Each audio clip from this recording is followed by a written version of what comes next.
Insiden berdarah terjadi di Kuta Badung. Kali ini seorang pria bernama Rido Tobo, 25 tahun, dikeroyok oleh sekelompok pria asal Sumba Timur, NTT.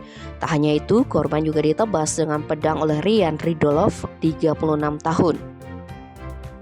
Kapolsek Kuta AKP Yogi Pramagita Minggu 22 Januari membeberkan kejadian tersebut bermula ketika korban membeli makanan di warung Jalan Dewi Sri 2 Kuta Badung Minggu 15 Januari sekitar pukul 23. Di warung tersebut sudah ada pelaku bersama beberapa orang lainnya sedang minum arak.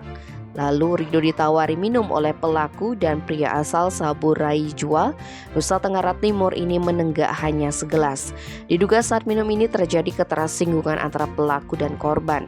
Kala korban hendak kembali ke tempat tinggalnya yang ada di sebelah warung, salah satu pelaku berdiri dan menyenggolnya, tetapi korban tidak menghiraukan. Rido berjalan pulang tetapi dia dicari oleh Rian hingga sempat terjadi perkelahian di depan Master King Laundry yang tak jauh dari warung. Merasa tak puas, pelaku asal Sumba Timur ini pergi memanggil teman-temannya dan kembali bersama 3 orang. Mereka langsung memukuli dan menendang Rido. Mirisnya Rian menebas punggung korban dengan pedang. Akibatnya Rido mengalami luka gores di bagian punggungnya. Kini peristiwa ditangani Mapolsek Kuta. Tim Bali Express melaporkan.